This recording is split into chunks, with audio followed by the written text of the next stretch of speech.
सोलापुरातील करमाळा पोलिसांनी जिवंत पिस्टल बाळगणाऱ्या एका आरोपीस अटक केली असून त्याच्याकडून एक पिस्टल व 2 जिवंत राऊंड करमाळा पोलिसांनी जप्त केले आहे। आमीन रशीद बेग वय वर्ष 33 राहणार मौलाली चाळ करमाळा असे ताब्यात घेण्यात आलेल्या इसमाचे नाव आहे। ताब्यात घेण्यात आलेला इसम हा सराईत गुन्हेगार असून त्याच्या विरुद्ध दरोड्याचा प्रयत्न करणे व विविध गुन्हे दाखल असल्याची माहिती करमाळ्याचे पोलीस निरीक्षक रणजित माने यांनी दिली आहे। सदरची कामगिरी police head constable Ajit Ubale, Manish Pawar, Vaibhav Thengal, Raviraj Gatkul, Milind Dahihande, Arjun Gosavi, Yogesh Shevle, Samadhan Marathe, Amol Randil, Ganesh खोटे, व्यंकटेश मोरे आदींनी केले आहे।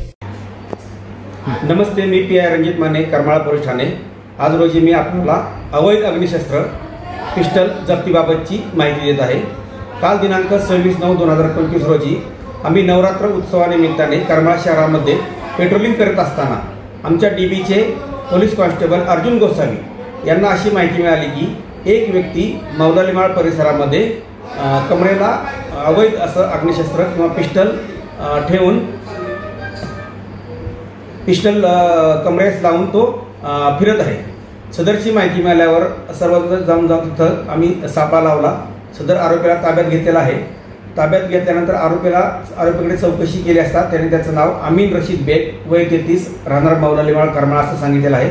सदर आरोपीच्या ताब्यातून एक 50,000 रुपये किमतीचं अवैध असं अग्निशस्त्र पिस्टल आणि त्याचप्रमाणे 2 जिवंत राऊंड पकडण्यात आलेले आहेत। सदर आरोपीवरती यापूर्वीही एक दरोड्याचा प्रयत्नाचा आणि एक NDPSचा म्हणजे गांजा बाळगल्याचा गुन्हा दाखल आहे। त्याचप्रमाणे एक मारामारीचा देखील त्याच्यावरती गुन्हा दाखल आहे। सदर बाबत आम्ही करमाळा पोलीस ठाणे येथे 787/2025 भारतीय शस्त्र अधिनियम कलम 325 प्रमाणे गुन्हा दाखल केलेला आहे।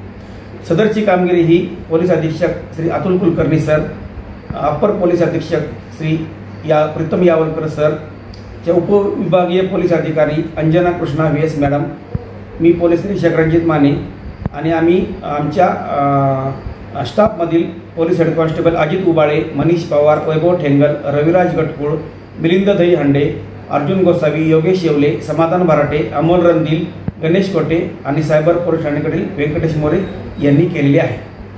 सर, याच्या आधी हे जे आता आपण सदरच्या आरोपीचं नाव सांगितलं त्याच्या आधीही म्हणजे अशाच प्रकारचे अवैध धंदे असतील किंवा अवैध कारनाम्यांसाठी त्याच्यावर गुन्हे दाखल आहेत, तरीसुद्धा हा तो म्हणजे पोलिसांनी पकडलेला परतसुद्धा मोकाट अशा दिसून येतोय। नाही, आता त्याच्यावरती 14 सालचे 2 गुन्हे दाखल आहेत त्याप्रमाणे आणि 24 सालचा हा एक गुन्हा आहे।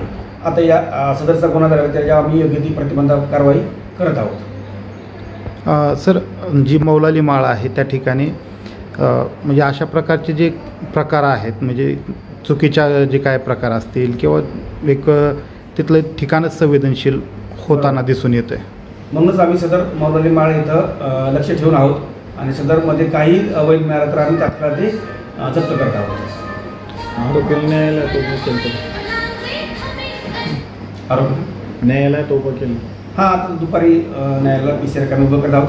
पुढील तपास करत आहोत की त्याने अग्निशस्त्र कोणाकडून आणलेलं आहे किंवा त्याचा आणण्याचा मागाचा काय उद्देश होता, ही सर्व माहिती आता PCR दरम्यान आम्ही घेत आहोत। म्हणजे त्याच्या आधी आता तपास आणखी तसा झालेला तपास अजून चालू आहे। आता दुपारी मान्य कोर्टात हजर करून पुढील तपास करत आहोत।